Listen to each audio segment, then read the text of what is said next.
Bonjour, sœur Nathalie Bécard. Vous avez un beau parcours de vie. Je crois que je peux dire que vous êtes une femme qui vit actuellement le synode d'une façon bien particulière. Puis je vous remercie d'avoir accepté de nous en parler. Merci de m'accueillir. Ça fait plaisir, vraiment. Alors, ma première question pour vous, la voici. Le prochain synode a pour thème la synodalité, donc plus précisément communion, participation et mission. Quelle est l'importance de traiter de ce sujet à ce moment-ci de l'histoire de notre Église?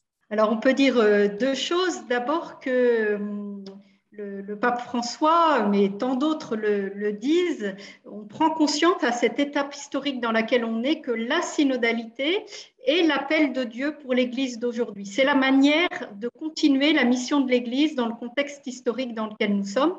Et les deux derniers synodes, en particulier le synode sur les jeunes, la foi et le discernement des vocations, en octobre 2018, où j'ai eu la chance de participer avec le cardinal Lacroix, puis le synode sur l'Amazonie, ont vraiment mis en lumière que la manière de transmettre la foi aujourd'hui, la manière d'évangéliser, de faire Église, c'est le style de l'Église synodale, le style du discernement.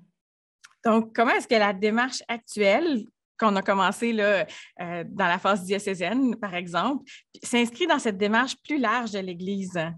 Alors, on voit bien que du coup, on est tous en chemin et le but de ce synode pour toute l'Église qui se vit depuis une semaine dans tous les diocèses du monde, donc aussi dans votre diocèse, c'est la conversion synodale de l'Église.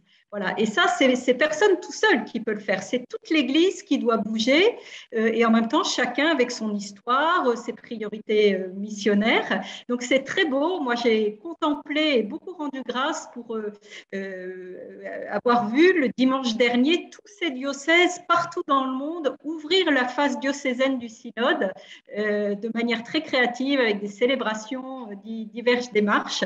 Voilà. Donc, ce que vous vivez dans votre archidiocèse, c'est le même mouvement, c'est le même esprit, l'Esprit Saint qui souffle, l'esprit du Concile Vatican II qui souffle partout dans le monde et ça nous met ensemble en communion.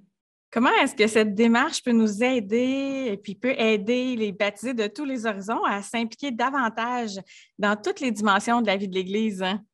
Alors, en fait, cette démarche, elle a pour but de nous aider tous à vraiment voir l'Église et vivre l'Église comme un peuple, le peuple de Dieu, un peuple de baptisés où tous, quel que soit leur âge, leur vocation, leur position, leur rôle, tous marchent ensemble à l'écoute les uns des autres pour écouter l'Esprit Saint. Et donc, c'est voir et vivre l'Église comme ce peuple de pèlerins missionnaires où tous sont appelés à être acteurs, protagonistes, à donner leur voix, à prendre part à ce cheminement, parce que nous sommes tous, comme baptisés, des disciples missionnaires. Donc, c'est prendre conscience que la mission de l'Église, elle ne peut pas se continuer simplement par quelques-uns. C'est nous tous qui sommes responsables de l'annonce de l'Évangile dans le monde d'aujourd'hui avec tous ces défis. Merci. Vous avez œuvré auprès des jeunes.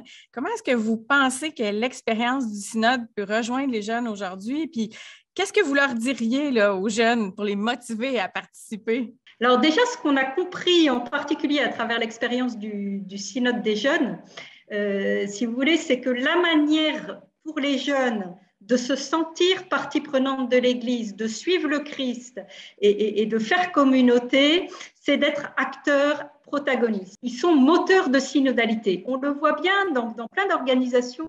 Ils ont envie de faire les choses avec d'autres. Ils ont un rôle très important à jouer dans ce synode parce qu'ils apportent aussi leur esprit, leur expérience, leur créativité, leur initiative. L'enjeu d'une église synodale, c'est que ce soit une église vraiment relationnelle, inclusive, où tous participent. Et les jeunes, c'est ce qu'ils demandent. Ils demandent à l'Église d'être authentique, cohérente.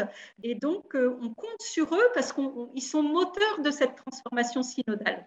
Sœur Nathalie Bécard, je vous remercie sincèrement du temps que vous nous avez accordé. Puis je suis persuadée qu'il y a bien des chrétiens, des chrétiennes ici au Québec, mais ailleurs, qui sont déjà en prière, qui demandent à l'Esprit Saint, qui viennent faire son œuvre à toutes les étapes du synode qui va se terminer en 2023. Fait que j'ai le goût de nous souhaiter une bonne marche ensemble. Voilà, on est vraiment en communion. Soyez assurés de ma prière pour Québec. J'ai en mémoire les beaux souvenirs de mon passage à Québec quand j'étais au Canada il y a 2 ans. On est ensemble, on marche ensemble en communion sur ce chemin synodal. Merci beaucoup. Merci.